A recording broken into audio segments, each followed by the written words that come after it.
కేదారం దగ్గర ఆకాశంలో ఒక కైలాసం ఉన్నది. అది ఆకాశంలో ఉంటుంది. హిమాలయ పర్వతాల్లో కొండల పైన ఉంటుంది ఆ కైలాసం. ఎవరికి పడితే వాళ్ళకి కనపడదు. ఆ కైలాస పర్వత ప్రాంగణానికి తన మంత్రులతో కలిసి విమానం ఎక్కి బయలుదేరేట్టు వీడు. అక్కడ దాకా రాగానే విమానం టక్కన ఆగిపోయింది. ఓసి విమానమా, పుష్పకమా, ఎందుకు ఆగావు, కదులు అన్నాడు వాడు. విమానం కదలలేదు. ఎంత ప్రయత్నించినా కదలకుండా స్తంభించింది. ఇంతలో నున్నని గుండు చేయించుకుని ఆ గుండుకి అటు ఇటు 2 కొమ్ములతో ఓ శూలం పుచ్చుకుని నల్లగా పొట్టి చేతులతో ఎర్రని పింగళ వర్ణంలో ఉన్న ఒకానొక భయంకరమైన నేత్రాలతో ఉన్న పురుషుడు వచ్చాడు. అతడి రూపం చూస్తే గగుర్పాటు కలుగుతున్నది. నల్లగా ఉన్నాడు. కళ్ళు పూర్తి ఎరుపు కాదు, అలాగని తెలుపు కాదు, నలుపు కాదు, పింగళ వర్ణం. అదొక విచిత్రమైన ఎరుపు అన్నమాట. పసుపు ఎరుపు కలిపిన రంగుని పింగళం అంటారు. అటువంటి కళ్ళతో పూర్తిగా నున్నని గుండుతో, ఆ గుండుకు అటు ఇటు 2 కొమ్ములతో, చేతిలో శూలంతో, కొంచెం పొట్టి చేతులతో, దృఢమైన కాయంతో ఉన్న ఒక ఆయన వచ్చాడు. ఓరి దశగ్రీవ, ఇది భూలోక కైలాసం. ప్రస్తుతం పార్వతీ సమేతంగా ఈశ్వరుడు ఈ భూలోక కైలాసంలో హిమాలయ పర్వతాలలో తాండవ నృత్యం చేస్తున్నాడు.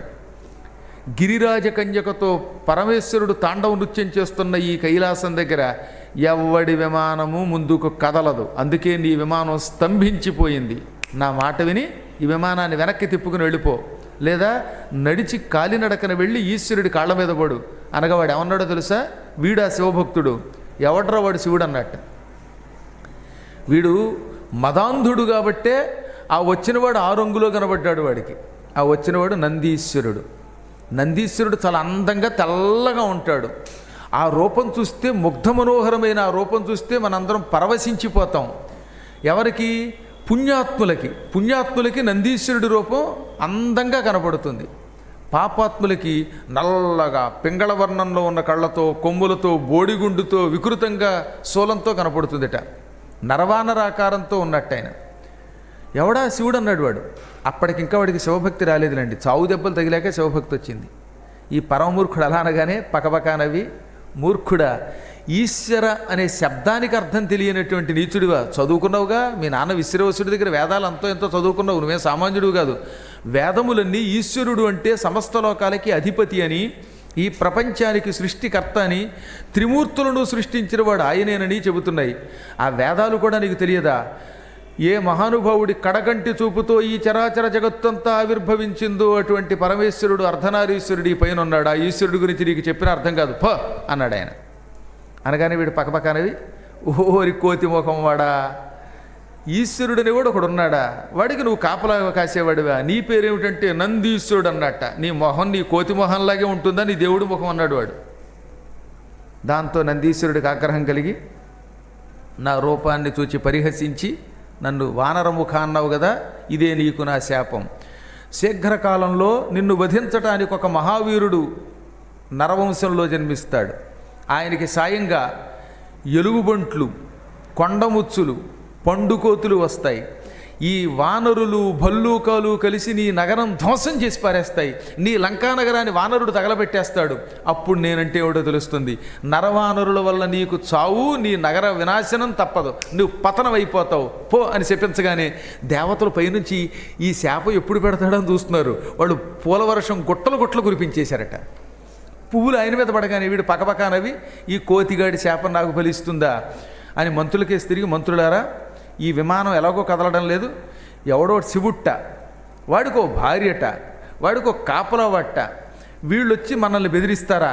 ఈ శివుడు అనేవాడు మళ్ళీ జీవితంలో నృత్యం చేయకుండా చేస్తాను, ఈ కొండ మొత్తం పెకలించి తీసి సముద్రంలో కలిపేస్తాను, ఇంకా తర్వాత నృత్యం ఏం చేస్తాడు వాడు అన్నాడండి. ఇదిగో చూడండి, ఇదిగో ఇక్కడే ఉంది రామాయణం. శివుడి కొండని పెకలించి సముద్రంలో కలిపితే ఆ శివుడు నృత్యం ఏం చేస్తాడు? వాడెంత, వాడి బతుకెంత. ప్రపంచమంతా ఎడంచేత్తో పైకెత్తగలిగే పరాక్రమవంతుడి రావణాసురుడు అని పకపకా నవ్వుతూ వెళ్ళి ఒక్కసారి 10 తలలు ధరించి 20 చేతులు పుచ్చుకుని మొత్తం కొండని ఊపేసి పెకలించాడు. పెకలించి పైకెత్తడానికి కింద చేతులు పెట్టాడు, 20 చేతులు. పైన నృత్యం చేస్తున్నాడు ఈశ్వరుడు. ఆ నృత్యం చేస్తున్న శివుడు, పార్వతి తడబడ్డారట వీడి కొండని పెకలించగానే. దాంతో ఆయన చూశాడు శివుడి కిందకి. మదాంధుడా, ఈశ్వరుడంటే అంతలోకో నీకు అని ఎడమకాలి బొటన వేలుతో కొండను ఒక్క నొక్కు నొక్కాడు. దాంతో ఏమైపోయింది, దాని కింద పడి వీడి 20 చేతులు పచ్చడైపోయాయి. ఇంకా కదలలేక ఇరుక్కుపోయాడు, తలకాయలు పగిలిపోయాయి. పెద్ద పెట్టున బాబోయ్ అని అరిచాడు వాడు. ఆ అరుపుకి అప్పటి నుంచి రావణ అన్నారు. వాడు అరిచిన అరుపులకి లోకాలన్నీ కదిలిపోయేటండి. మొత్తం ప్రపంచమంతా గడగడలాడిపోయింది. 7 సముద్రాలు ఉప్పొంగిపోయి ఏడ్చేసాడు వాడు.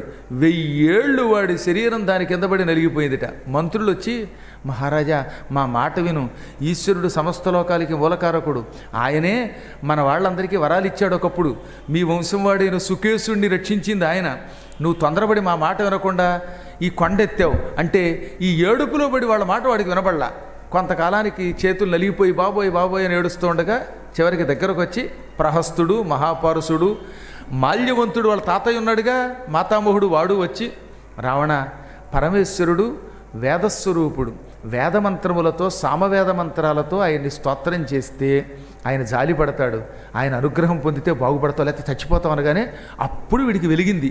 ఓహో సామవేదంలో వర్ణింపబడినటువంటి ఈశ్వరుడీన అనుకుని వేదమంత్రాలు చదివి అప్పుడు స్తోత్రం చేశాడు. అదనమాట జటాకటాహ సంభ్రమద్భ్రమన్ నిలింప నిర్జరి విలోలవీచి వల్లరి విరాజమానమూర్ధని. కానీ వాడు మహాపండితుడండి, దౌర్భాగ్యుడికి అన్ని నీచ బుద్ధులే, అందువల్ల పాడైపోయాడు. కానీ ఎటువంటి కవిత్వం!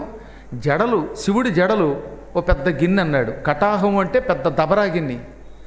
100 మందికి వంట చేయడానికి, 1000 మందికి వంట చేయడానికి ఏం చేస్తారు అక్కడ? పులిహార కలపాలంటే ఏదో చిన్న గిన్నె సరిపోతుందా? పెద్ద గిన్నె కావాలి. అలాంటి పెద్ద పెద్ద వంటలు చేయడానికి ఉపయోగించే గిన్నెలను కటాహం అంటారు. శివుడుగా నీ జడలన్నీ ఓ దబరా గిన్నె వంటివి. ఆ గిన్నెలో గంగ పడింది. ఆ గిన్నెలో జట అనేటటువంటి కటాహములో ఉన్న గంగ అందులోంచి బయటపడలేక గిరగిరా తిరుగుతోందట. ఒకసారి ఊహ చేయండి, శివుడి జడలు ఒక పెద్ద గిన్నె, ఆ గిన్నెలో గంగ పడింది. ఈ గిన్నెలోంచి బయటికి రావడానికి ప్రయత్నించింది. కానీ ఆయన ఏం చేశాడు? పైన మూత పెట్టేశాడు, జడలతో నొక్కాడు. దాంతో మూత పెట్టబడిన దబరా గిన్నెలో ఉన్న నీళ్లు తిరిగినట్టుగా గిర్రును తిరుగుతూనే ఉందట. సంభ్రమత్తు అలా తొట్టుపాటు పడుతూ గిరగిరా సుళ్ళు తిరుగుతోంది. ఎవరు? నిలింప నిర్జరి, ఆకాశగంగ. కానీ బయటికి రాలేదు. అప్పుడు చివరికి శివుడు జాలిపడి గంగా నది లోపల గిజగిజలాడుతోంది, ఈ డ్యాములోంచి ఒక గేట్ ఎత్తుదాం అని ఒక పాయ బయటికి తీసేట. ఆ పాయలోంచి కిందకు వచ్చిందిట గంగ. ఆయన ఎంత డ్యాము కట్టాడో ఆలోచించండి. మన వాళ్ళు ఎన్నో స్కాములు చేసినా డ్యాములు కట్టలేకపోతున్నారు. ఎప్పటికీ వరం అండమే కానీ అందులోంచి ఆ వరం బయటికి రాదు. మనకి ఒక్క చుక్క నీరు రావాలంటే అంత కష్టపడాలి మన వాళ్ళు. కానీ పరమేశ్వరుడు కేవలం జడలతో డ్యాము కట్టి అందులోంచి ఒక్క పాయిలా పైకి తీస్తే ఆ గేట్ ఎత్తగానే అందులోంచి నీళ్లు బయటకు వచ్చేట. ఆ నీరు ఇంత గంగ అయ్యిందిట. మొత్తం డ్యామ్ ఎత్తితే మనం ఏమైపోతాం. ఇటువంటి వర్ణనలు ఎన్నో చేశాడు ఆయన. ఆయన స్మరాంతకుట్ట అంటే మన్మధుణ్ణి చంపినవాడు. స్మరాంతకం, పురాంతకం, ఎన్ని పదాలు విశేషణాలు వాడండి. త్రిపురాసురుల్ని నాశనం చేశావు. గజాంధకాంతకాంతకంతమంతకాంతకం భజే అన్నాడు ఆయన. అంతకుడు అంటే మృత్యుదేవత. తమంతకాంతకం భజే, మృత్యువుకి మృత్యువు. మార్కండేయుడిని చంపడానికి వెళ్ళిన యమధర్మరాజు గారిని ఎడంకాలతో తని చంపావుగా, అందువల్ల అంతకుడవు, అంతకురికే మృత్యువువి. అటువంటి నీకు నేను నమస్కారం చేస్తున్నాను అన్నాడు ఆయన. అబ్బా, చాలా గొప్ప కవిత్వం రాశాడు, ప్రార్థన చేశాడు, ఏడ్చాడు. ఇక్కడ తెలుగులో కంకంటి పాపరాజు గారు ఒక గొప్ప పద్యం రాశారు. పరమశైవాచార పరులలో అత్యంత ప్రియుడన్న యశము కల్పించినావు, తల్లి కోరిక తీర్పదలచి వేడగా ఆత్మలింగంబు ప్రేమనొసంగినావు, మునుకు వేరుడు దోచుకొనిన లంకాపురి విభవంబు మరల ఇప్పిల్చినావు, తలచుటే తడవుగా దర్శన భాగ్యంబు కలిగించి నీడవై కాచినావు. స్వామి భవదీయ దర్శనోత్సాహినగుచుదరియా ఈ వేళ ఈ నిషేధములేల వైరమేలయ్య మరచిన నేరములను కరుణగనవయ్య కైలాసగిరి నివాస.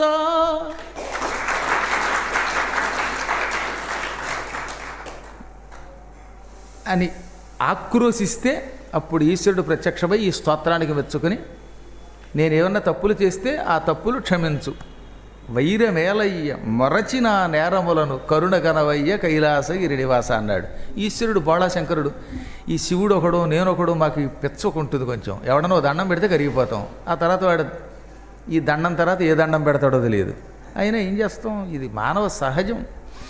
పరమేశ్వరుడు వెంటనే బోళాశంకరుడు పార్వతీ సమేతంగా ప్రత్యక్షమై, రావణ ఎంత భక్తితో పిలిచావురా, మహారావం చేశావు కనుక రావణుడనే పేరు పొందుతావు, నలిగిన నీ చేతులు సరిచేస్తున్నాను అని వాడిని బయటికి లాగి కొండను యథాప్రకారంగా నిలబెట్టి ప్రేమగా తన చేత్తో నిమరగానే వాడి శరీరం మళ్ళీ మంచి బలమైన వజ్రం వంటి శరీరంగా మారిపోయింది.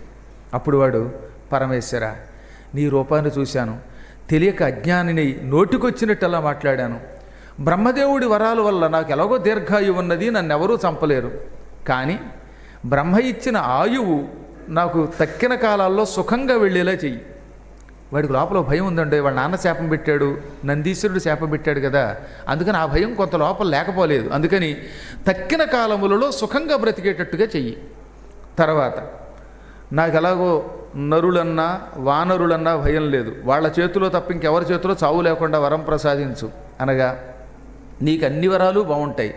చంద్రహాసం అనే పేరుతో నా దగ్గర ఒక కత్తి ఉంది, ఈ కత్తి నీకు ఇస్తున్నాను, దీన్ని రోజు పూజించు.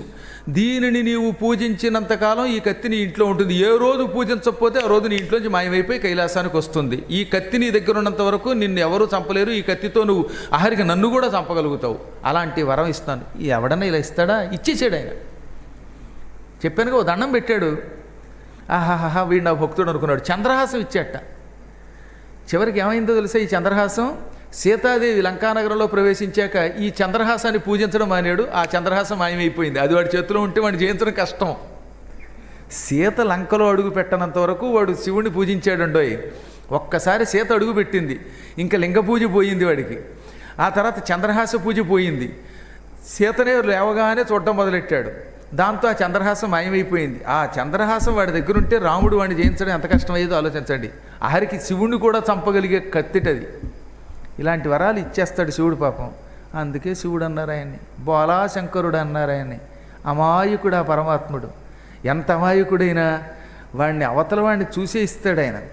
వీడు పిచ్చాడు, ఏదో సమయంలో ఇందులోంచి బయటపడతాడని తెలుసునండి ఆయనకు కూడా. పరమాత్ముడికి ఆ మాత్రం తెలియదు ఏమిటి. కానీ ఈ చంద్రహాసం ఇచ్చి సుఖంగా ఈ పుష్పకం మీద తిరుగు, అహంకరించకు సుమ. తర్వాత మరొక మాట, నీ ఆయువు తక్కిన ఆయువు సుఖంగా గడవాలంటున్నావు. నీవు కొంతమంది స్త్రీల జోలికి వెళ్ళినప్పుడు నీ ఆయువు నీకు సుఖం ఇవ్వదు, దుఃఖం ఇస్తుంది. వెళ్ళకూడని స్త్రీల జోలికి, యుద్ధం చెయ్యరాని పురుషుల జోలికి వెళ్ళకు, మహాత్ములతో తగాదా పెట్టుకోకు, బుద్ధిమంతుడవై మెలగు, అప్పుడు నిన్ను మృత్యువేమీ చెయ్యదు సుమ అని దీవించి పంపాడు. అక్కడ హెచ్చరిక ఉంది. కొంతమంది స్త్రీల జోలికి వెళ్ళొద్దన్నాడు, వెడితే నిన్ను ఏ వరాలు కాపాడవు. అలాగే ఎవరితో యుద్ధం చేయకూడదో అటువంటి వాళ్లతో, పురుషులతో యుద్ధం చేశావా అప్పుడు ఈ వరములేవి నిన్ను కాపాడలేవు. ఎన్ని వరాలున్నా పాపాల వల్ల ఆ వరాలన్నీ పాడైపోతాయి, జాగ్రత్త అని హెచ్చరించి పంపేశాడు. అప్పుడు వాడు అహంకరించి నందీశ్వరుడికే సెగాదిగా చూసి, చూసావా స్వామిని ఇక్కడికి రప్పించుకున్నాను, మళ్ళీ అక్కడ ఆయనతో తగాదాయే. అలా తగాదాబడి గుడ్లు ఎర్రజేసి చూస్తే ఆయన నవ్వుకున్నాడు. ఈ మూర్ఖుడి సంగతి తెలుసుగా. నందీశ్వరుడు అన్నట్ట శాపం పెట్టేటప్పుడే, నేను తలుచుకుంటే ఒక్క క్షణంలో నిన్ను చంపుతాను, కేవలం బ్రహ్మ మీద గౌరవంతో నిన్ను వదులుతున్నాను, బ్రహ్మ నిన్ను ఎవరు పడితే వాళ్ళు చంపలేరని వరం ఇచ్చాడు, అందువల్ల నరుల చేతిలో నీకు చావు ఉంది, నేను బ్రహ్మవరాన్ని కూడా తీసేయగలను, కానీ బ్రహ్మని నేను గౌరవించాలి, అందుకని నేను చంపలేదన్నాడు. లేకపోతే నంది తలుచుకుంటే వీడంతండి, వీడో పంది, ఆయన నందీశ్వరుడు, ఆయన ముందు వీడంతా. కానీ బ్రహ్మ ఇచ్చిన వరాల్ని గౌరవిస్తున్నారు వాళ్ళు. దాంతో వాడు ఓహం అనుకున్నాడు. అక్కడి నుంచి బయలుదేరి యమధర్మరాజు గారి మీదకి యుద్ధానికి వెళ్ళాడు. ఇంతకు పూర్వం నారదుడు ఆపాడుగా, ఈసారి ఆపలేదు. యమధర్మరాజు గారితో ఘోర యుద్ధం జరిగింది. యముడికి ఈయనకి ఘోర యుద్ధం జరుగుతూ ఉండగా యముడు లోపలికెళ్ళి యమదండం తెచ్చి, ఈ దెబ్బతో నువ్వు చచ్చావురా అని దండం ఎత్తాట.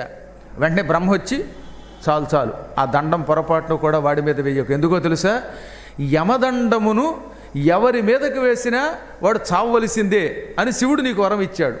నువ్వు ఇప్పుడు ఆ దండం వాడి మీద వేస్తే వాడు చావాలి. కానీ నేను వాడికి ఏం వరం ఇచ్చాను? దేవతల చేతిలో చావు లేకుండా వరం ఇచ్చాను. నువ్వు ఇప్పుడు యమదండం వేస్తే శివుడి వరాన్ని ధిక్కరించినట్టు అవుతుంది. వాడు చచ్చిపోతే బ్రహ్మవరం ధిక్కరించినట్టు అవుతుంది. ఈ పని చేయకు, యుద్ధరంగం నుంచి మాయమైపో అన్నట్టు బ్రహ్మ. లేకపోతే ఆయన దండం వేస్తే చచ్చిపోవాలి రావణాసురుడు. శివుడిచ్చిన వరాలు బ్రహ్మ ఇచ్చిన వరాల కంటే గొప్ప కదా మరి. దాంతో యమధర్మరాజు సర్లే అని దండం వేయకుండా మాయమైపోయాడు. లేకపోతే ఆ రోజే చచ్చేవాడు. యముడు ఎప్పుడైతే మాయమైపోయాడు, ఈ పిచ్చాడు అనుకున్నాడు.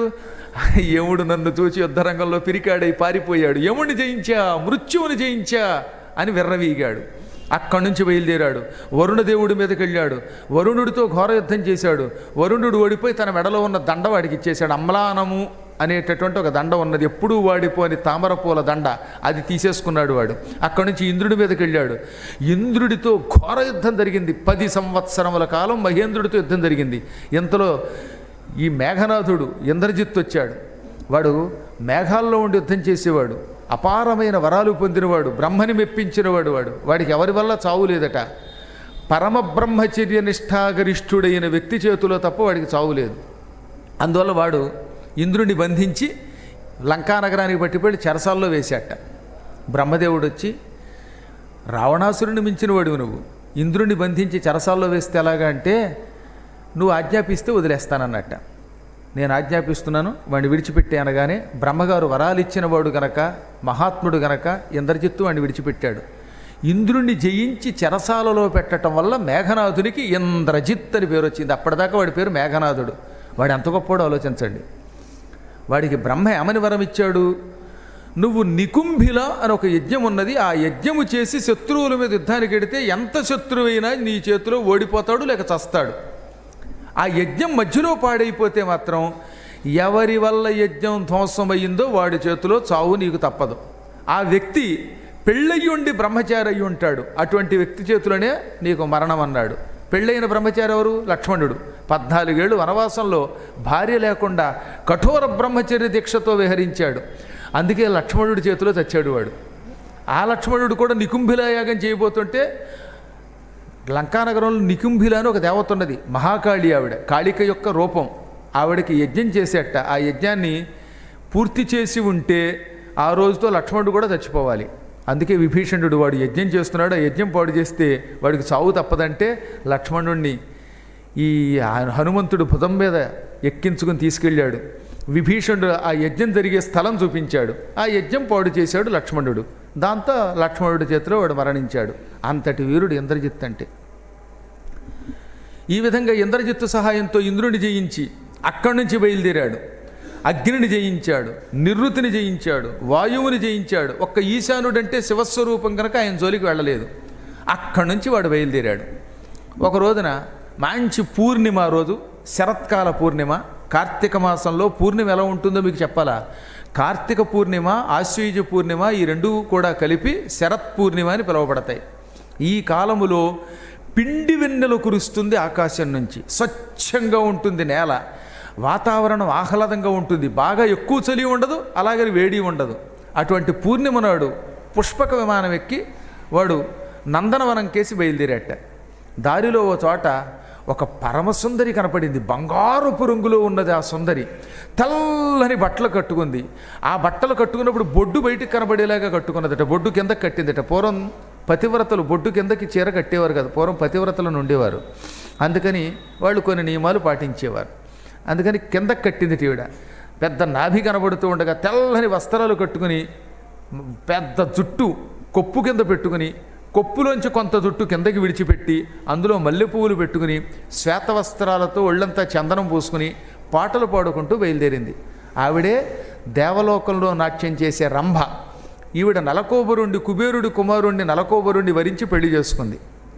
అందుకని ఆ పూట కుబేరలోకానికి వెళ్ళి నలకోబరుడితో సరదాగా తిరుగుదామని బయలుదేరిందిట. ఆ బయలుదేరేది ఒంటరిగా బయలుదేరడం ఒక తప్పు అయితే, తెల్లని బట్టలు, పలచని బట్టలు కట్టుకుంది. ఆ కట్టుకుంటూ పాటలు పాడుకుంటూ వెడుతోంది. అప్పటికీ కుబేరుడు చెప్పాడు, ఏవమ్మో రాత్రిపూట నీ ఇష్టం వచ్చినట్టు తిరగడానికి పూర్వకాలపు రోజులు కాదు, ఇప్పుడు ప్రస్తుతం పరిపాలన అంతా భయంకరంగా ఉన్నది. పరమనీచాతి నీచుడు రావణాసురుడు ఎక్కడ పడితే అక్కడ తిరుగుతున్నాడు, స్త్రీ కనబడితే, సుందరీమణి కనబడితే వాడు ఇక వాళ్ళని విడిచిపెట్టడు అని హెచ్చరించేట. అయినా వినిపించుకోకుండా రాత్రి బయలుదేరింది. ఆ బయలుదేరుతున్నప్పుడు నా వంటి సుందరి ఎక్కడున్నది, ఈ లోకంలో ఎటువంటి యోగినైనా పడగొడతాను, ఎటువంటి వాడైనా భోగి అయిపోతాడు అనుకున్నది. ఏమి శ్లోకాలండి అక్కడ రాశారు. తెలుగులో కంకంటి పాపరాజు గారు చాలా అద్భుతమైన పద్యాలు రాశారు. యాగాలు, ఎన్నో రకాల త్యాగములు నా కౌగిట్లో సుఖాలు పొందడం కోసమే చేస్తానంటే, యజ్ఞం చేసినవాడు స్వర్గానికి వస్తాడు, స్వర్గానికి వస్తే నా కౌగిలి సుఖం వస్తుంది, చచ్చాక నా దగ్గరికి రావడానికి భూలోకంలో యాగాలు చేస్తున్నారు, త్యాగం చేసి దానం చేస్తున్నారు. స్త్రీ జోలికి వెళ్ళనని భీష్మించుకున్నటువంటి పురుషుడు నన్ను చూచాడా, ఆ బ్రహ్మచర్య దీక్ష విడిచిపెట్టి నా వెంట పడకుండా ఉంటాడా, అది నా సౌందర్యం అనుకున్నదట పాపం ఆవిడ. ఒక విధంగా మరి ఆ అండం కూడా తప్పే, అయినా ఆవిడ సౌందర్యమణి కనుక ఆభిజాత్యంతో అలా అన్నది. ఆభిజాత్యం అంటే ఏమిటి? పుట్టుక యొక్క గొప్పతనం. నేను గొప్ప జాతిలో పుట్టాను అని ఎవడన్నా అనుకుంటే దానికి ఆభిజాత్యం అని పేరు. నా వంశం గొప్పది, నా అందం గొప్పది అని అనుకుంటే దానికి అభిజాతస్య. జాత అంటే పుట్టినవాడు, పుట్టినదాన్ని జాత అని స్త్రీలింగంలో వాడతాం. నా పుట్టుక గొప్పదని ఎవడైనా తన వంశాన్ని వర్ణించుకుంటే దానికి ఏమని పేరు? ఆభిజాత్యము అని పేరు. అంతేగాని ఆభిజాత్యం అంటే ఇంకేదో కాదు, దానికి అర్థం ఒకటే. నేను గొప్ప వంశంలో పుట్టా, మాది మీసాలు మీద నిమ్మకాయలు నిలబెట్టే వంశం, లేకపోతే మా వంశంలో వాళ్ళంత గొప్పవాళ్ళు, మన రక్తం గొప్పది, అది గొప్పది అని తెగ పదే తన వంశాన్ని వర్ణించుకుంటే దానికి ఆభిజాత్యం. తన పుట్టుక మీద, తన వంశం మీద, తన కులం మీద ఎక్కువ వ్యామోహం ఉన్నవాడు అని అర్థం. అలా అనుకున్నది ఆవిడ. దాన్ని మంచి అద్భుతమైన పాట కింద రాశారంటే, రాసినవాడు ఎవరో కానీ మర్చిపోయాను ఈ మధ్యకాలంలో. గేయ రచయిత గొప్పవాడు, గేయం అంత గొప్పదనమాట. సరసాల జవరాలను నేనే గద, సరసాల జవరాలను మగువల వల్లని మునియైనా నా బిగి కౌగిలి కొన చేసాచు కాదా, యాగము యోగము భోగములల్ని నా బిగి కౌగిలి సుఖములకేగా, సరసాల జవరాలను. ఇవి శ్లోకాలకు అనువాదం లాంటివి, గుర్తుపెట్టుకోండి. అంత అందంగా రాసింది ఆవిడ. పొరపాటును కూడా పురుషుడికేసి తలెత్తి, స్త్రీకేసి తలెత్తి చూడనటువంటి ఒక నిష్ఠాగరిష్ఠుడు ఉన్నాడు, ప్రవరాఖ్యుడి లాంటి వాడు. అసలు స్త్రీకేసి చూడ్డు.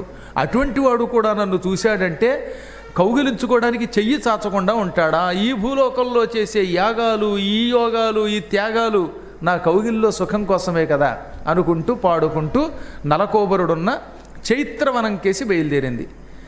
కుబేరుడి యొక్క వనం పేరు చైత్రవనం, ఇంద్రుడి వనం నందనవనం.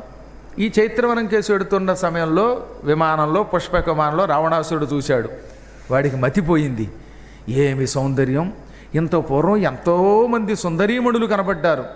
నా భార్య మండోదరి కంటే, ఈ మధ్యకాలంలో నాకు దొరికినటువంటి మరొక ధాన్యమాలిని అనే స్త్రీ కంటే ఇది అందంగా ఉందనుకున్నట్ట. అనుకుని దగ్గరకు వచ్చి, యువతీ నువ్వెవరివన్నాడు. మగువా, ఎవరవు నువ్వు? కంటి మీద రెప్పపాటు లేదు గనక దేవతా స్త్రీలా ఉన్నావు నీవు. అవునా, నువ్వు దేవతా స్త్రీవేనా అంటే, మామయ్య గారండి అంది. వసినీ దుంప తెగ, ఈ మామయ్య గారు ఏమిటే ఈ పిలుపు అన్నాడు ఆయన. ఇది తిక్కన గారు నిర్వచనోత్తర రామాయణంలో అపూర్వంగా ఆ సంభాషణ నడిపాడు.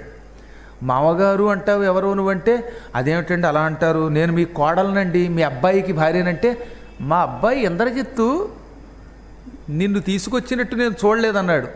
ఇంద్రజిత్తేనేంటి మీ అబ్బాయి? కుబేరుడు మీ అన్నయ్యనా? అవును, ఆ కుబేరుడు కొడుకు నలకోబరుడు, ఆయన భార్యనండి అంది. ఓహో, సవతి కోడలివా? అయితే వరసకేం ఢోకా లేదన్నాడు వీడు. సొంత కోడలైతే కొంత వెనక అంచె వెయ్యాలి. అంటే దీన్ని బట్టి వీడి లక్షణం ఆలోచించండి. ఒకవేళ తన కోడలు కాదనుకుందాం, అన్నగారేగా వాడు, ఒక తండ్రి కుమారులేగా, అన్నగారి కోడలు తన కోడలు కాదట.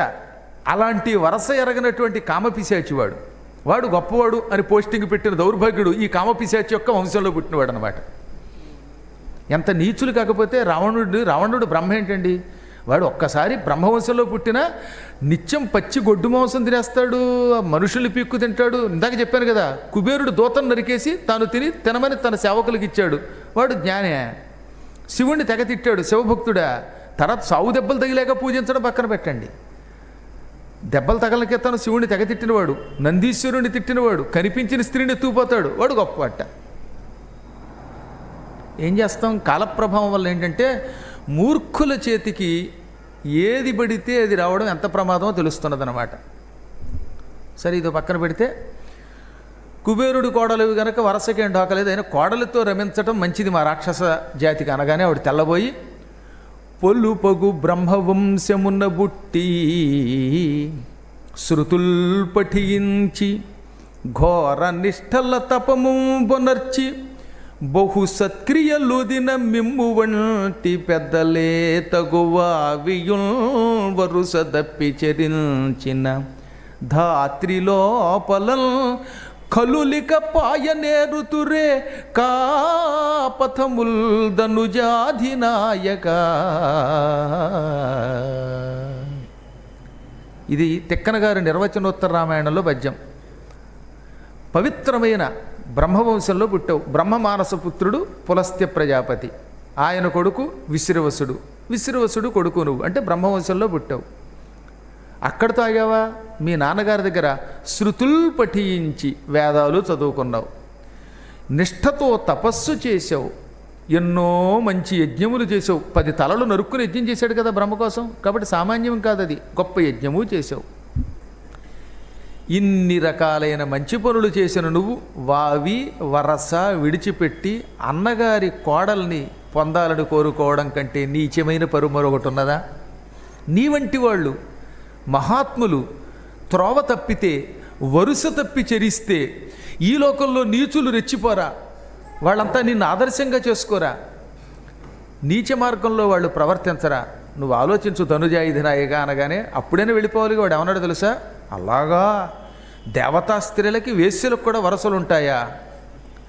జన్నకుండు సుతుడును జన్నంబు సల్లిపిన పొల్లతివారేమి కావలయు నీకు, అన్నదమ్ములు సోమయాజులై వచ్చిన కలికి వారేమి కావలయు నీకు,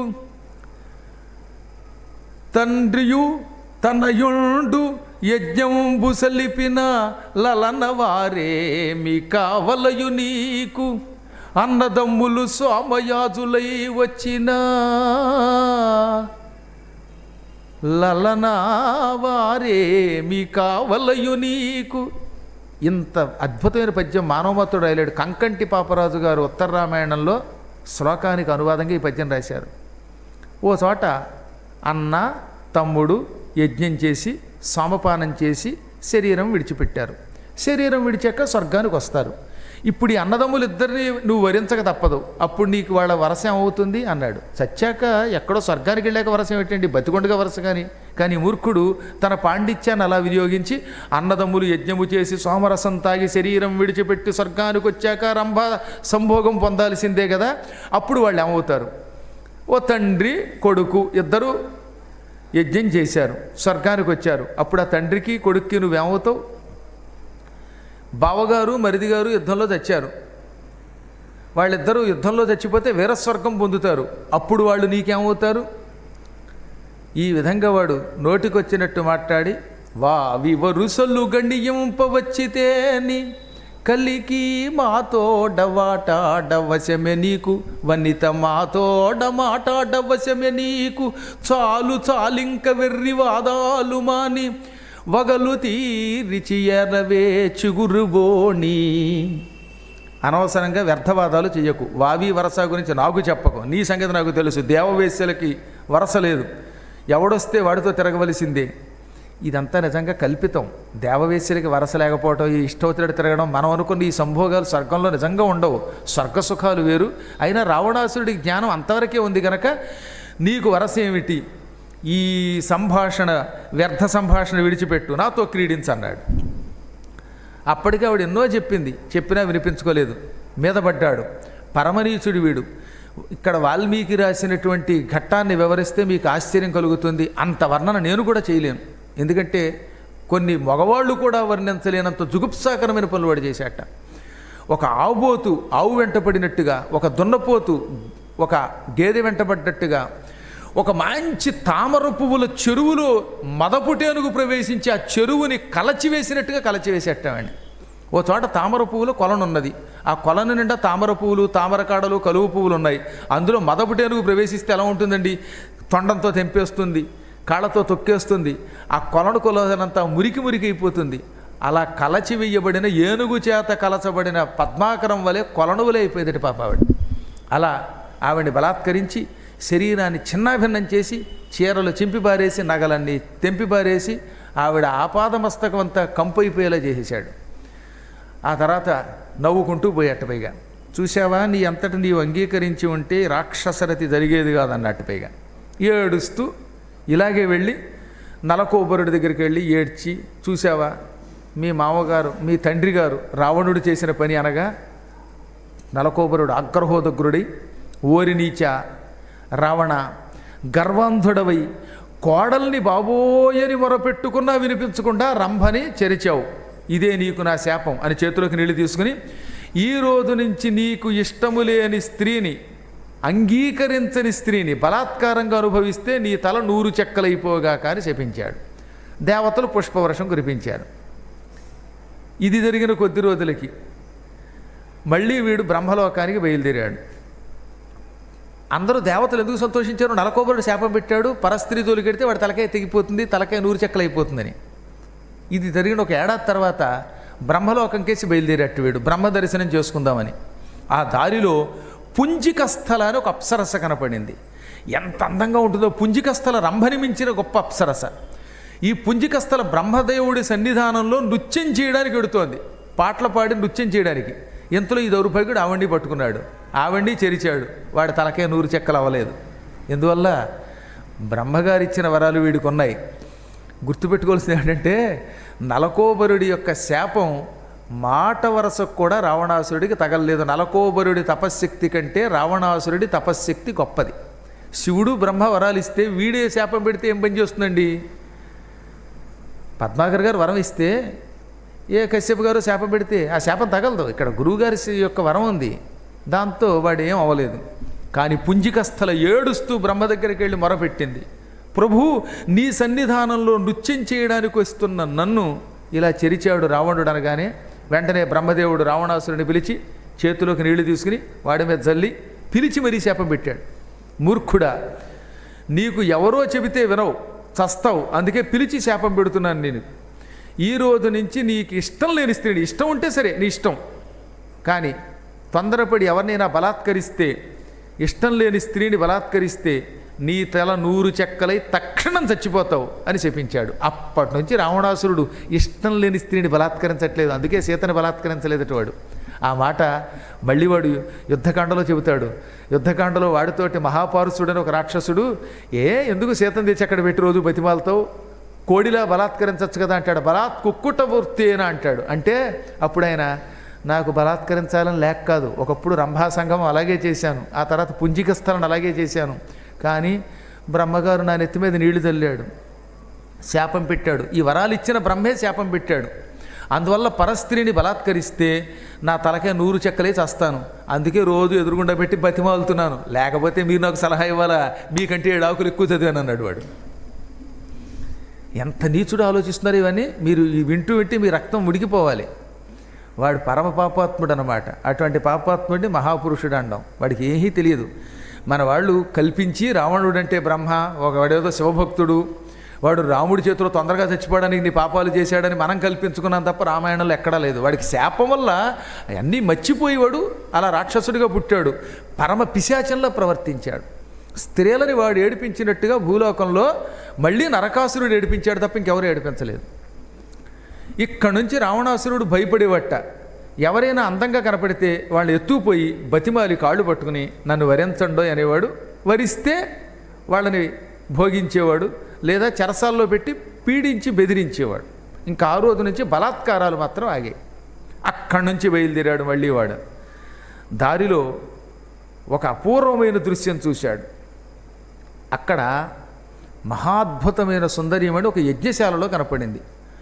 పూర్వం వేదవతి అని ఒక పరమసుందరీమణి ఉన్నది. ఋషులంతా కలిసి బ్రహ్మశిరుడనే ఒక ఆయన్ని ప్రార్థిస్తే ఆయన ఒక యజ్ఞం చేశాట. యజ్ఞంలో వేదం చదువుతూ ఉండగా పరమసుందరీమణి పుట్టింది అక్కడ. వేదము చదువుతూ ఉండగా పుట్టింది కనుక వేదవతి అన్నారు. వెంటనే అందరూ ఆవిడకి నమస్కరించి, వేద పఠనము చేస్తున్న సమయంలో యజ్ఞకాలంలో పుట్టిన సుందరి నీవు వేదవతివి, ఎవరవనగా ఆకాశవాణి ఆదిలక్ష్మీదేవి ఈ రూపంలో పుట్టింది, వేదం అంటే ఇష్టం కనుక ఈవిడ లక్ష్మీ అని స్వయంగా చెప్పింది. అంటే ఆదిలక్ష్మీదేవి వేదవతి రూపంలో పుట్టింది. ఆ వేదవతి ఋషుల యొక్క ఆశ్రమంలో రోజు పొత్తిటిపూట వచ్చి వాళ్ళ వేదం విని వాళ్ళని ఆశీర్వదిస్తూ ఉండేది. తండ్రి బ్రహ్మశీర్షుడు. ఒకనాడు రావణుడు పుష్పక విమానం మీద అక్కడికి బయలుదేరాడు. ఈ వేదవతిని చూచాడు, వాడికి మతిపోయింది. లక్ష్మీదేవి భూలోకంలో బంగారపు రంగులో ఈ రూపంలో ఉన్నది. వెంటనే వాడు విమానం ఆపి కిందకి దిగాడు. సుందరి కాశిత్వం కళ్యాణి దైవీవా మానుషీచవా. ఓ సుందరి నీవెవరవి? దేవతా స్త్రీవా, మానవ స్త్రీవా, లేక వైకుంఠం నుంచో కైలాసం నుంచో వచ్చిన మరొక దివ్య స్త్రీవా? మానవ స్త్రీలా మాత్రం అనిపించటం లేదు. ఏమి సోయగం! నీ శరీరమంతా సువర్ణవర్ణంతో ఉన్నది, బంగారపు రంగులో ఉన్నావు. కట్టుకున్నవి నారవస్త్రాలైనా ఆ నారవస్త్రాలకు కూడా నీ వల్ల విలువ వచ్చింది. చక్కనమ్మ ఏమి కట్టుకున్నా బాగుంటుందట. అందంగా ఉన్నవాళ్ళు పిచ్చి కొట్టు కట్టుకున్న గుడ్డకు కూడా విలువ వస్తుందండి. కొంతమంది ఒళ్ళంతా నగలు తెగేసుకుని మంచి పట్టు చీరలు కట్టుకొస్తారా, చూడడానికి ఎలా ఉంటుందంటే కోతికి చీర కట్టినట్టు ఉంటుంది. నిన్ను చూస్తే నాతి చీర కట్టుకున్నట్టున్నది, అంత సుందరీమణివి. ఎవరు అని అడిగితే, మూర్ఖుడా ఇది యజ్ఞశాల, నువ్వు నీచుడివి, తాగి మైకంలో వచ్చావు, ఇప్పుడు నీకు సమాధానం ఏమనో పో అంటే జుట్టు పట్టుకున్నట్ట. జుట్టు పట్టుకోగానే అక్కడ వరకు ఆ వెంట్రుకలు తెంపేసింది ఆవిడ, చేత్తోలా కొట్టిందిట. వాడు ఆ జుట్టు పట్టుకున్నాడు కదా, పొడుగ్గా ఉన్న ఆవిడ కేశములు వాడి గుప్పిట్లో ఉన్న వెంట్రుకల దగ్గర చేత్తో పటక్కని తెంపుకుని, వేదవతిని నేను, వేదం జరుగుతున్న యజ్ఞశాలలో ఆవిర్భవించిన అయోనిజని, నీ పాలిటి మృత్యువుని, నీ గుప్పిట్లో తెగిపోయి ఉన్న కేశములు, నీ కంఠార్పిత కాల పాశములు. మూర్ఖుడా, నేను నా శరీరాన్ని యజ్ఞానికి ఆహుతి చేసుకుంటున్నాను, ఎందుకంటే నువ్వు నా జుట్టు పట్టుకున్నావు గనక. కానీ కంగారు పడకు, మళ్ళీ మరొక చోట అయోనిజనై ఆవిర్భవిస్తాను, నీ లంకానగరం సర్వం భస్మీపటలం చేస్తున్నాను, ఇదే నీకు నా శాపం అని పలికి వాడు చూస్తూ ఉండగా యజ్ఞగుండంలో ప్రవేశించి భస్మైపోయింది. వాడు మూర్ఖుడు కదా, అయ్యయ్యయ్యో ఎటువంటి సౌందర్యం భస్మైపోయింది, వెంట్రుకలు దక్కే, ఈ వెంట్రుకల్ని మందసంలో భద్రపరుచుకుంటాను అని ఆ వెంట్రుకలు తీసుకెళ్ళి లంకానగర్లో పెట్టాట. ఆ వెంట్రుకలు పెట్టిన వేళ విశేషం మృత్యుదేవత వాడి ఇంట్లో ప్రవేశించింది. ఆ వెంట్రుకలే వాడికి తర్వాత కాలపాశ్యం అమపాశ్యాలు అయ్యాయిట. ఆ విధంగా అమ్మవారు లక్ష్మీదేవి వేదవతి తన శరీరాన్ని ఆ అగ్నికి భస్మం చేసుకున్నది. అక్కడి నుంచి వాడికి పతనం మొదలయ్యింది. వీడిక్కడి నుంచి బయలుదేరాడు. శ్వేతద్వీపం అని ఒక ద్వీపం ఉన్నది, అద్భుతమైనది ఆ శ్వేతద్వీపం అంటే. విష్ణుమూర్తి తిరిగే ద్వీపం. మొత్తం మనకి ద్వీపాలు చాలా ఉన్నాయి తెలుసుగా, నవద్వీపాలు, నవఖండ భూమండలం ఇది. ఇందులో జంబూద్వీపంలో మనం ఉన్నాం. జంబూద్వీపం, శ్వేతద్వీపం, క్రౌంచద్వీపం, ఇక్షుద్వీపం, రమణకద్వీపం, ఇలాంటి ద్వీపాలు మొత్తం 9 ఉన్నాయి. ఇవి కాకుండా ఇంకా చాలా ఉన్నాయి, కానీ ఈ 9 ద్వీపాలు బాగా ప్రసిద్ధికి ఎక్కాయి.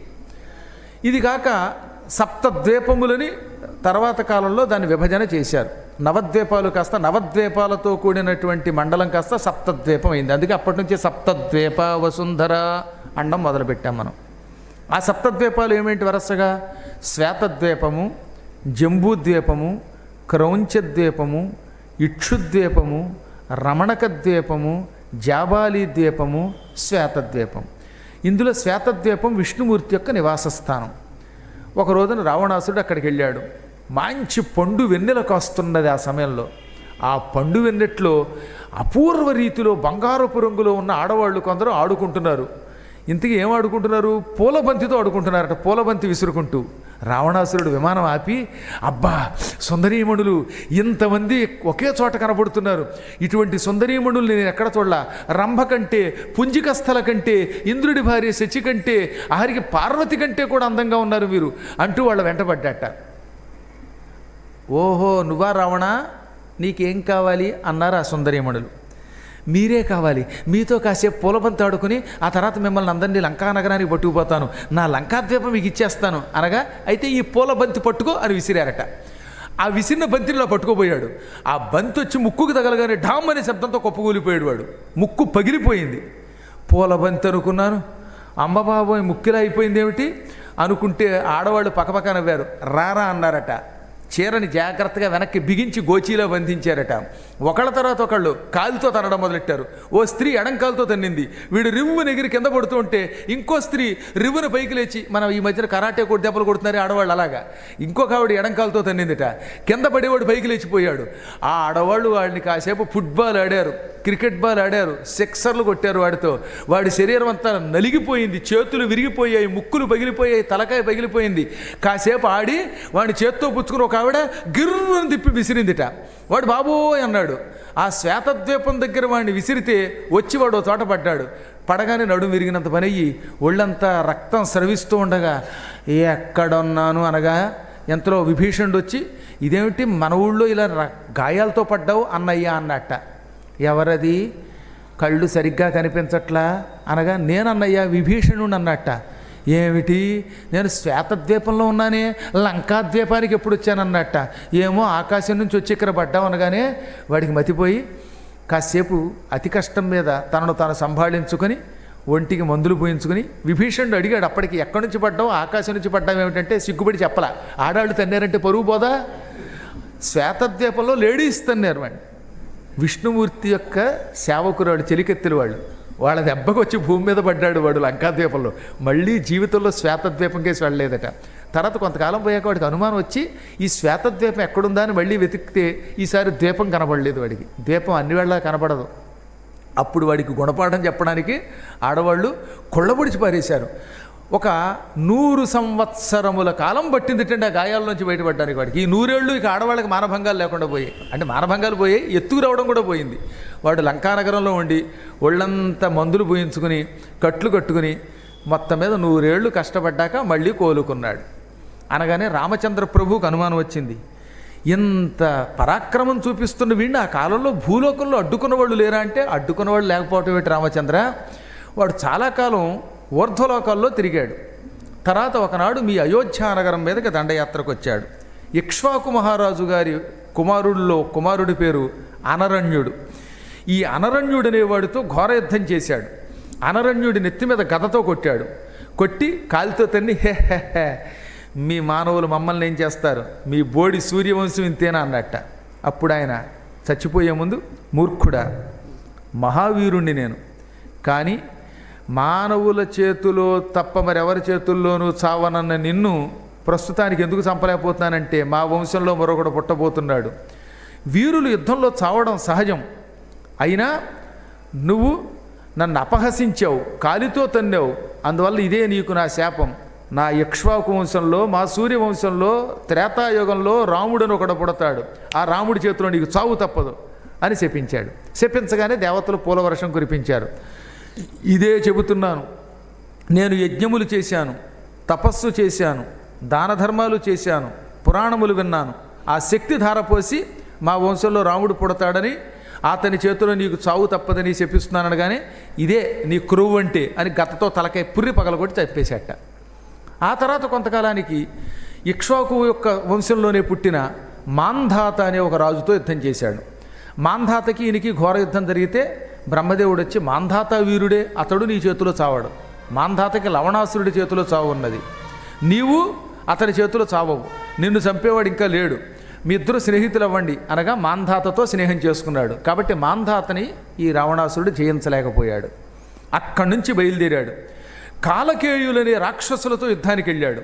కాలకేయులనే రాక్షసులకి నాయకుడు విద్యుజ్జిహ్వుడు, అంటే శూర్పణఖ యొక్క భర్త. వాడితో ఘోర యుద్ధం జరుగుతూ ఉండగా చంద్రహాసం అనే కత్తి ఇచ్చాడుగా శివుడు. ఆ కత్తి ఉన్నంత వరకు వాడిని ఎవరో ఏం చంపలేరు. దాంతో ఆ కత్తితో విద్యుజ్జిహ్వుడు తలబుచ్చుకుని ఒక్క దెబ్బకి నరికి పారేశాడు. మొత్తం విద్యుజ్జిహ్వుని యొక్క వంశం వాళ్ళని చంపేస్తూ ఉంటే శూర్పణఖ పరిగెత్తుకుంటూ వచ్చి, నువ్వు అన్నవా, దున్నవా, నా భర్తను చంపేస్తావా అని కన్నీళ్లు పెట్టుకుని ఏడ్చింది. అప్పుడు వాడికి గుర్తుకొచ్చింది, నువ్వు నా చెల్లి శూర్పణఖవి కదూ, ఓహో వీడేనా బావా, అయ్యో బావని చంపేశానా అంటే, బావని చంపేవని కాదు, రేపటి నుంచి నాకు కామం ఎలా తీరుతుంది అందుట. అది శూర్పణఖ అన్నమాట. మొగుడు పోయినందుకు కాదు, రేపు నా శరీర తాపం ఎలా తీరుతుందంది. అప్పుడు వాడు నవ్వి, ఇది రావణాసుడి క్యారెక్టర్ వినండి. చెల్లి, మనం రాక్షసులం, మనకి వావి వరస ఏమిటి, ఒక మొగుడేమిటి, నాకు కనిపించిన వాళ్ళు నేను పట్టుకుపోతాను, నీకు కనిపించిన వాడితో నువ్వు తిరుగు. ఎంతో పూర్వం విద్యుజ్జుహుడు ఒక్కడే మొగుడు, ఇప్పుడు నీకు నేను ఒక మంచి అవకాశం ఇస్తున్నాను. ప్రస్తుతం కరుడు, దోషణుడు, విరాధుడు వీళ్ళు దండకారణ్యంలో ఉన్నారు. వాళ్ళంతా నా అనుచరులై దండకారణ్యంలో బేభత్సం సృష్టిస్తున్నారు. నిన్ను అక్కడికి పంపిస్తాను, వాళ్ళతో కలిసి తిరుగుతూ ఉండు. నీ కంటికి నచ్చినటువంటి పురుషుడు ఎవడుంటే వాడిని పట్టుకుపో, వాడిని తగులుకు నీ ఇష్టం వచ్చినట్టు స్వేచ్ఛగా తిరుగు, సుఖంగా ఉండొచ్చు. ఏమంటావు అనగానే, ఆహా అన్నయ్య ఎంత మంచి వరం ఇచ్చావు అన్నయ్య అందుట ఆవిడ ఏడుపు మానేసి వెంటనే శూర్పణఖని దండకారణ్యానికి పంపాడు. నేను చెబుతున్నది రామాయణం, వాల్మీకి రామాయణం, ఇందులో రవ్వంత కల్పితం లేదు. నీ ఇష్టం వచ్చినట్టు అక్కడ హాయిగా తిరుగు, ఎవడు కనపడితే వాడితో తిరుగు. అందుకే రాముడు వెంటబడింది ఆవిడ, లక్ష్మణుడు వెంటబడింది. ఇప్పుడు మీకు అర్థమైందా రావణాసురుడి క్యారెక్టర్ ఏమిటో, వాడి చరిత్ర ఏమిటో? చెల్లెలికి సలహా ఇచ్చాడు, నీకు నచ్చిన వాడితో తిరుగు, నాకు నచ్చిన వాడితో నేను తిరుగుతానన్నాడు. బావని చంపాడు, అక్కడి నుంచి బయలుదేరాడు, రాక్షసుల్ని జయించాడు, యక్షుల్ని జయించాడు, ఇలా కనిపడిన వాళ్ళందరినీ జయిస్తున్నాడు. అనగానే రాముడు ఒక్కడు కూడా వాడిని ఆ రోజులు అడ్డుకోలేకపోయాడని అడిగాడు. అడ్డుకోలేకపోవడమే, ప్రతివాడికి తగినవాడు ఒకడు దొరుకుతూనే ఉంటాడు. వాడలా అందరినీ జయించుకుంటూ కనిపించిన వాళ్ళని, బంధువులు కాని వాళ్ళని కూడా చంపుకుంటూ వీలుంటే తినేస్తూ బయలుదేరాడు. ఒకసారి కొంతమంది అన్నారట, ప్రస్తుతం మాహిష్మతీపురాన్ని పరిపాలిస్తున్న ఒక దత్తభక్తుడున్నాడు, దత్తాత్రేయ భక్తుడు, కార్తవీర్యార్జునుడు. నీకు కేవలం 20, ఈ 20 హ్యాండ్స్తో ప్లెంటీ అనుకుంటున్నావు, వాడు ఏకంగా 1000 చేతులు కలిగిన వాడు, సహస్రవాహార్జునుడు. అతడు వీరుడు, అతనితో యుద్ధం చేస్తే నువ్వు గొప్పవాడు అని ఎవరో రెచ్చగొట్టారట. దాంతో వాడు మంత్రులతో, సామంతులతో, ప్రహస్తాది వీరులతో మాహిష్మతీపురానికి వచ్చాడు. నర్మదా నదీ తీరంలో ఇప్పటికీ ఆ మాహిష్మతి అనే పురం ఉన్నది. అది మనం ఓంకార క్షేత్రానికి వెడుతూ ఉంటే ముందు తగులుతుంది, దాని తర్వాత ఈ మాహిష్మతి తర్వాత ఓంకార క్షేత్రం తగులుతుంది. అది నర్మదా తీరం. దత్తాత్రేయ భక్తుడు కార్తవీర్యార్జునుడు పరిపాలించినటువంటి ఊరు అన్నమాట. చాలా గొప్పదన్నమాట అది. కార్తవీర్యార్జునుడు సామాన్యుటండి. విష్ణుమూర్తికి, లక్ష్మీదేవికి యాకవీరుడని ఒక ఆయన పుట్టాడు. గుర్రము రూపంలో ఉండగా వాళ్ళకి పుట్టాడు కనుక హయమునకు పుట్టడం వల్ల వాడిని హైహయుడు అంటారు. మార్చి 7వ తారీఖు నుంచి ఏప్రిల్ 7వ తారీఖు వరకు ఎన్ని రోజులు? 32 రోజులు. మార్చి 7 నుంచి ఏప్రిల్ 7వ తారీఖు వరకు కూడా 2019వ సంవత్సరంలో కంటిన్యూషన్గా 32 రోజుల పాటు గుంటూరులో సంపూర్ణ దేవీ భాగవతం చెబుతున్నాం. ఆ సంపూర్ణ దేవీ భాగవతం వింటే ఈ కథ పూర్తిగా తెలుస్తుంది. ఇప్పుడు ప్రస్తుతానికి మనం ఉత్తర రామాయణమే చెప్పుకుంటున్నాం కనుక ఇవన్నీ చెప్పట్లా. హయమునకు పుట్టాడు వాడు హైహయుడు. ఈ హైహయుని యొక్క కుమారుడు కృతవీర్యుడు. కృతవీర్యుడి యొక్క కొడుకు కార్తవీర్యార్జునుడు. అతడు మహావీరుడు అనగానే రావణాసురుడు యుద్ధానికి వెళ్ళాట. తీరా వీడు వెళ్ళే సమయానికి నగరంలో కార్తవీర్యార్జునుడు లేడు. మంత్రులు ఎదురొచ్చి రావణ బ్రహ్మకి జై అని బ్రహ్మవంశంలో పుట్టాడు కనుక స్వాగతం చెప్పారు. స్వాగతాలు పొందడానికి రాలేదు. మీ రాజు ఎక్కడున్నాడో పిలవండి, మీరు నాకు స్వాగతం చెప్పారు కాబట్టి బతికిపోయేలైతే మిమ్మల్ని అందరినీ చంపేసేవాడిని అన్నట్టు వాడు.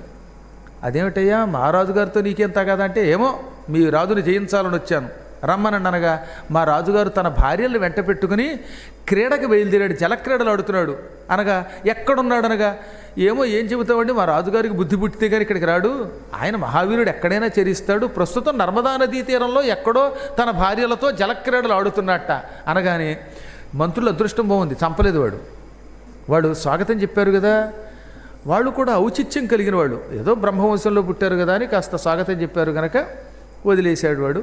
వదిలి ఇప్పుడు కార్తవీర్యార్జునుడు ఎక్కడున్నాడా అని బయలుదేరాట. ఆ సమయంలో కార్తవీర్యార్జునుడు ఓంకార క్షేత్రానికి కొంచెం దిగువన ఉన్న ఒక ప్రాంతంలో తన భార్యలతో కలిసి కాసేపు క్రీడించి, తర్వాత వాళ్ళంతా, ఏమండి మీతో కలిసి ఈ ఉద్యానవనంలో తిరుగుతూ ఉంటే ఒళ్ళంతా చెమట పట్టిందండి, ఈ చెమటను తట్టుకోలేకపోతున్నాం, నర్మదా నదిలో దిగి జలక్రీడలు ఆడుకుందామా అన్నారట వాళ్ళు. సరే అన్నాడు ఆయన. అందరూ కలిసి నదిలోకి దిగారు. నదిలో కొంచెం నీళ్లు తక్కువగా ఉన్నాయి. అప్పుడు 1000 చేతులతో వాళ్ళ మీద నీళ్లు తొలుదామంటే నీళ్లు సరిపోవట్లేదు. అందులో భార్యలు కూడా ఆయనకి చాలామంది ఎక్కువ, 100 కంటే ఎక్కువ ఉన్నారు. ఆయన వీరుడు. నీళ్లు లేవండి అన్నారట వాళ్ళు. నీళ్ళు ఎందుకు లేవు అంటే, ప్రస్తుతం నీళ్లు ప్రవహించి వెళ్ళిపోతున్నాయి అంతే కదా, ఈ నీళ్ళకి నేను డ్యామ్ కడతా అని ఆయన ఏం చేశాడు, 996 చేతులు ఇలా అడ్డం పెట్టాట నదికి. ఇంకా 4 చేతులతో ఏమైంది, పైకెత్తాడు. ఈ 996 చేతులు అలా పెట్టగానే అలా ప్రవాహం ఆగిపోయింది, వెనక్కి తనడం మొదలెట్టింది నీరు. అంత వీరులు ఉన్నారండి మన దేశంలో. చేతులతో నర్మదా నదికి ఒక పెద్ద ఆనకట్ట కట్టేశాడు. చేతులు అలా పెట్టగానే ఆ వెడుతున్న ప్రవాహం ఆగిపోయింది. మిగతా 4 చేతులతో ఈ ఆగిపోయిన నీళ్ళని వాళ్ళ మీద చల్లడం మొదలెట్టారు. వాళ్ళు చల్లుతున్నారు. ఈ నీరు వెనక్కి తన్నింది. సరిగ్గా వెనక్కి తన్నిన సమయానికి అక్కడికి వచ్చాడు రావణాసురుడు. ఇసుకలో శివలింగాన్ని తయారు చేసి పెట్టి శివుడి చేతిలో వరాలు పొందాక శివుడు గొప్పవాడని తెలిసాక శివభక్తుడు అయ్యాడండి. అంతపూర్వం ఎలా ఉన్నా అంతపూర్వం శివభక్తుడు, ఇప్పుడు శివభక్తుడు. సైకత లింగం తయారు చేశాడు. ఇసుకతో లింగం చేసి ఆ లింగాన్ని పూజిద్దాం అనుకుంటున్న సమయంలో నర్మదా నదీ జలం ఒక్కసారి వెనక్కి తన్ని మహాప్రవాహం వచ్చి లింగం కొట్టుకుపోయింది. లింగంతో పాటు పూజా సామగ్రి కొట్టుకుపోయింది. మొత్తం పోయాయి. వాడికి మతిపోయింది. మంత్రులకేసి ఎర్రబడిన కళ్ళతో చూసి, మంత్రులారా, ఏమిటి నర్మదా నదికి హఠాత్తుగా పొంగొచ్చింది? ఇంత పూర్వం సన్నగా పిల్ల కాలువలో ప్రవహిస్తోంది. మన సత్రం పక్కన ఉన్న మందాకినిలో ఉంది. అటువంటిది మందంగా ప్రవహించే మందాకినిలో ఉన్న ఇది ఇంత ప్రవాహంతో ఎప్పుడు వెనక్కి వచ్చింది? నర్మదా నదికి ఇంత పోటెలా వచ్చింది? ఈ నీరు వెనక్కి తన్ని మన శివలింగంతో పాటు యాగ ఉపకరణములు, పూజోపకరణములు, సామగ్రి అన్నీ కొట్టుకుపోయాయి అనగా, అదే మాకు అర్థం కావట్లేదు మహారాజా అనగా, చూసిరండి అన్నట్టు ఆయన. వాళ్ళు ఈ నీరు ఎక్కడి నుంచి వెనక్కి తన్నుతోందో చూడడానికి కొంత దూరం వచ్చారు. అలా దిగువకు రాగా ఓ చోట ఆశ్చర్యకరమైన దృశ్యం కనపడింది వాళ్ళకి. మహావీరుడు, బంగారపు రంగులో ఉన్న కార్తవీర్యార్జునుడు తన శరీరమును నర్మదా నదిలో నిలబెట్టాడు. 996 చేతులు నీళ్లకు అడ్డం పెట్టాడు. మిగతా 4 చేతులతో నీళ్లు తీసుకుని కాస్త జలకాలాటలలో అని వాళ్ళ భార్యల మీద చల్లుతున్నాడు. అది చూడగానే వాళ్ళకి మతిపోయి పరుగున వచ్చి, రావణ రావణ, ఆశ్చర్యకరమైన దృశ్యం చూసాం. భూలోకంలో ఒక మానవ మాతృడు 1000 చేతులు ధరించున్నాడు. ఆయన ఎవరా అని మేము అడగ్గా కార్తవీర్యార్జునుడు తెలిసింది. ఎవరి మీదకి నువ్వు యుద్ధానికి వెళ్ళావో ఆ కార్తవీర్యార్జునుడు నర్మదా నదికి చేతులతో అడ్డకట్ట కట్టాడు. దాంతో నర్మద వెనక్కి తన్నింది. ఆ తన్నిన నీరు నీ శివలింగాన్ని, నీ పూజా సామగ్రిని మొత్తం ముంచెత్తింది అనగానే వాడు పళ్ళు పటపట కొరికి, వీడేనా కార్తవీర్యార్జునుడు, వీడు అంతం చూస్తాను అని గదపుచ్చుకుని బయలుదేరట. అసలు కార్తవీర్యార్జునుడు వీడికి వేసి చూడడం లేదు. హాయిగా భార్యలతో ఆడుకుంటున్నట్ట. అప్పుడు వాడు వెనక నుంచి వచ్చి ఈ 2 చేతులతో నడువుల గట్టిగా పట్టుకుని కార్తవీర్యార్జునుడు ఎత్తుకుని లంకానగరానికి పట్టుకుపోదామని గద పక్కన పెట్టి ఈ 2 చేతులతోటి నడుము చుట్టూ చెయ్యేసేట. పొట్టని ఇలా గట్టిగా పట్టుకుందామని. ఆ బొజ్జ ఏమైనా పద్మాకర్ గారి బొజ్జ అయితే గట్టిగా దొరికేది. అది కార్తవీర్యార్జునుడి బొజ్జ. ఆ బొజ్జని చేతులతో ఇలా నొక్కగానే కొంచెం ఇలా కళ్ళు వెనక్కి పెట్టి చూసేట. ఎవడో చేతులతోటి నడుము పట్టుకుంటున్నాడని రావణాసుడు కనబడ్డాడు. ఓరి రావణ, నువ్వు ఉట్రా అనుకుని ఈ 996 చేతులు కిందకి పెట్టాడు. అందులో 2 చేతులు తీసి ఆ 2 చేతులతో ఇలా ఒక్క నొక్కేట. పచ్చడి అయిపోయాడు వీడు.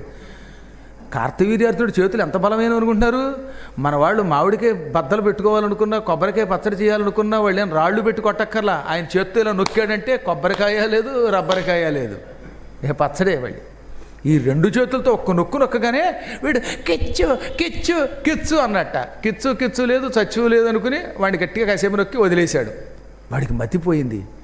ఓరి బాబాయ్, చేతులతో చంక కింద పెట్టి నొక్కితేనే నేను కుర్ర కొంకలా నలిగిపోయాను అనుకుని, అయినా పౌరుషం పోక మూర్ఖుడు కదా, గద తీసుకుని గదతో కొట్టబోతుంటే, ఓయ్ రావణ, ఇక చాలు, ఆడవాళ్ళు ఉన్నారు కదా అని చంక కింద పెట్టి నొక్కాను. అయినా ఆ ఉపేక్ష నువ్వు గ్రహించలేక, రాక్షసుడివి గనక యుద్ధానికి వస్తావట్రా అని వెనక్కి తిరిగి వాడు గదతో వస్తూ ఉన్నటువంటి రూపాన్ని దగ్గరికి తీసుకుని ముందు గదని చేతిలోకి తీసుకున్నాడు. ఆ గదని ఇలా పిండి చేసేశాడు. యుద్ధం ఏం లేదండి. రావణాసురుడి గదని ముందు పిండి చేసేశాడు. రావణాసురుడి 2 చేతులతో పైకెత్తాడు. పైకెత్తి కిందకి విసిరేసి ఒక కాలుతో తొక్కి ఈ 1000 చేతుల్లో ఒక చేయి తర్వాత ఒక చెయ్యి అనమాట. ఆ చేత్తో వాడిని కొడబొడి చేసేట. చపాతీ పిండి కొడతారు చూసారు అప్పుడప్పుడు మన వాళ్ళు, అలాగా. పైగా 996 చేతులతో ఈ చేత్తో కొట్ట, మళ్ళీ ఈ చేత్తో కొట్ట, ఈ చేత్తో కొట్ట, ఈ చేత్తో కొట్ట, అలా వాడిని పిండి కొట్టినట్టు కొట్టి పారేసేట. పూరీ పిండి కొట్టినట్టు కొట్టేశాడు. వాడి శరీరంలో ఎముకలు ఉన్నాయో లేదో తెలియలేదు. వాడు పుత్తూరెళ్ళ బయటపడ్డావు, అలా కొట్టి పారేశాడు. చితక్కొట్టి వాడిని ముద్ద కింద చేసి ఆ తర్వాత ముద్దను తీసుకుని 2 చేతులతో ఎత్తి భటుల్ని పిలిచి, ఒరే ఇనప సంఖ్యలు పట్టుకురండిరా అన్నట్ట. వాళ్ళు ప్రత్యేకమైన సంఖ్యలు పట్టుకొచ్చారు. ఆ సంఖ్యలు కాళ్ళకి చేతులకి వేసి వాడిని ఈడ్చి పట్టుకెళ్ళి చెరసాల్లో పారేశాడు. 10 ఏళ్ల పాటు చెరసాల్లో పడ్డాడు వాడు. దశకంఠుడు ఒక 10 సంవత్సరముల కాలం చెరసాల్లో పడి ఉన్నట్ట. ఈలోపు ఈ భట్లు పరిగెత్తుకుంటూ వెళ్ళిపోయి పురోహితులు సామంతులు అంతా వెళ్ళి అమ్మ మండోదరి అన్నారట. ఏమయ్యింది అని ఆవిడకి లోపల ఒకటే భయం. ఏమయ్యాడు మీ రాజుగారంటే, ఆయన ఎవరో రాజుగారు భూలోకంలో 1000 చేతులున్నాయి, సహస్రవాహార్జునుట్ట, మన వాడిని పిండి కొట్టినట్టు కొట్టేశాడు, చపాతీ పిండి కొట్టినట్టు కొట్టాడు, వాడిని తీసుకెళ్ళి జైల్లో పారేశారనగానే ఆవిడకి ఏం చేయాలో తెలియక ఇంద్రజిత్తు మొదలైన వాళ్ళని పురికొలిపితే అప్పుడు విభీషణుడు పిలిచి, ఈ ఇంద్రజిత్తు ఈ కుంభకర్ణుడు వీళ్ళెవ్వరూ సహస్రవాహార్జునుడిని ఏమీ చేయలేరు. ఆయన తలుచుకుంటే ఈ కుంభకర్ణుడి మాడు పగలగొడి చంపేస్తాడు. కుంభకర్ణుడు ఎందుకు పనికొస్తాడండి ఆయన ముందు? ఆయనకి దత్తాత్రేయుడు ఇచ్చిన వరం, ఆయన ఎవరూ చంపలేరు.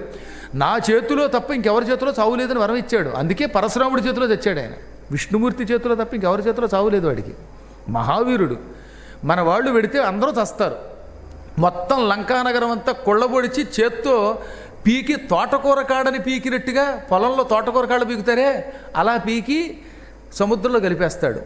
కాబట్టి ప్రస్తుతం ఆయన జోలికి వెళ్ళొద్దు అని మహానుభావుడు సమయానికి నారదుడు సలహా ఇచ్చాడు, విభీషణుడు సలహా ఇచ్చాడు. ఈ ఇద్దరి సలహాతో ఇప్పుడు ఆవిడ ఏడుస్తూ ఏం చెయ్యాలండి అంటే, ఈ సమయములో యుద్ధము కాదు, ఈ మేఘనాథుడు కానీ కుంభకర్ణుడు కానీ ఎవ్వరం ఏం చేయలేము అని నారదుడు ఒక గొప్ప సలహా ఇచ్చాట. బ్రాహ్మణ భక్తి ఎక్కువ కార్తవీర్యార్జునుడికి. అందున ప్రజాపతులంటే ఆయనకి మరీ గౌరవం. మహానుభావుడు పులస్త్య ప్రజాపతి కనుక వెడితే మీ రావణుడు బయటపడతాడు, ఇంత వేరే మించి మరో మార్గం లేదనగా వెంటనే వెళ్ళి పులస్త్యుడి కాళ్ళు పట్టుకున్నది. పులస్త్య ప్రజాపతి హుటాహుటిన కార్తవీర్యార్జునుడి దగ్గరికి వెళ్ళాడు. కార్తవీర్యార్జునుడికి పరమ విప్రభక్తి. ఒక్క పరశురాముడి దగ్గరే వాడు పిచ్చి పని చేశాడు తప్ప అప్పటిదాకా వాడు పరమ పూజ్యుడు. అందుకని పులస్త్య ప్రజాపతిని గౌరవించి, బ్రహ్మమానస పుత్రుడివి, నీ అంతట నువ్వు నా నగరానికి రావడం నా పూర్వజన్మ సుకృతం అని తీసుకెళ్లి సింహాసనం మీద కూర్చోబెట్టి ఆయన కాళ్ళు బంగార పళ్ళెంలో పెట్టి ఆ కాళ్ళు కడిగి నీళ్లు నెత్తిమీద చల్లుకుని, మీరు ఆజ్ఞాపిస్తే నా రాజ్యమైనా దానం చేస్తానన్నట్ట. రాజ్యం వద్దు, నువ్వు చెరసాల్లో పెట్టినవాడు నా మనవడు, నా కొడుకు విశ్రవసుని కొడుకువాడు, మూర్ఖుడు అయినా ప్రస్తుతానికి వాడిని విడిచిపెట్టు, వాడిని చంపేవాడు భవిష్యత్తులో పుడతాడు, అది ఇప్పుడు నీకు చెప్పలేను, అది దేవరహస్యం అని చెప్పి విడిచిపెట్టమంటే జాలితో ఒక మహాత్ముడు అడిగితే కాదనకూడదు గనక చెరసాల్లోంచి పిలిపించి సంకెళ్ళు తెగ్గొట్టి, రావణ బాధపడకు, యుద్ధం అన్నాక ఎవడో ఒకడు విజయం పొందుతాడు, ఒకడు అపజయం పొందుతాడు, మీ తాతగారు అడిగారు ఇచ్చేస్తున్నాను అనగానే, నువ్వు మహావీరుడు, ఈ రోజు నుంచి నాతో స్నేహంగా ఉండవా అన్నట్ట. ఇంకా చావు దెబ్బలు తగ్గలేదు కనుక ఈ రోజు నుంచి మీ ఇద్దరు స్నేహితులు అని పులస్త్యుడు వాళ్ళకి స్నేహం ఏర్పాటు చేశాట. ఆ విధంగా పులస్త్యుని ధర్మమానని కార్తవీర్యార్జునుడి చెరసాల నుంచి బయటపడ్డాడు రావణుడు. లేకపోతే చెరసాల్లో ఉండేవాడు. రామచంద్ర నీవు ఎటువంటి వాడువో తెలుసునా, రావణాసురుణ్ణి కొళ్ళబెట్టి చావగొట్టి చెరసాలలో పెట్టిన కార్తవీర్యార్జునుడిని పరశురాముడు గండ్రగొట్టలతో నరికి పారేశాడు. ఆ పరశురాముణ్ణి జయించిన వీరుడివి నువ్వెంత, నీ పరాక్రమం ఉంది రావణుడెంత అన్నాడండి. ఇక్కడ మీరు ఒకసారి ఆలోచించండి. మరి ఆ రావణాసురుని క్షణంలో జయించిన వీరాధి వీరుడు కార్తవీర్యార్జునుడు. అంత కార్తవీర్యార్జునుడిని పొట్లకాయ నరికినట్టుగా నరికి పారేసిన వాడు పరశురాముడు. ఆ పరశురాముడిని జయించినవాడు రాముడు. ఆ రాముడితో యుద్ధం ఏమిటి పిచ్చాడు కాకపోతే రావణాసురుడికి. ఇంకా అపూర్వమైన గాథలు అగస్త్యుడు చెప్పాడు. ఇప్పటికి మనం మొదటి రోజు కార్యక్రమం ముగించుకున్నాం. చాలా అద్భుతమైన గాథలు ఉన్నాయి, ఎన్నో ఉపాఖ్యానాలు ఉన్నాయి, రాజ్య పరిపాలనా విధానం ఉంటుంది. ఇంకా 4 రోజుల కార్యక్రమం ఉన్నది. ఈ తక్కిన 4 రోజులు కూడా ఇలాగే మీరు భక్తి శ్రద్ధలతో విని తరిస్తారని మంగళాశాసనం చేస్తున్నాను.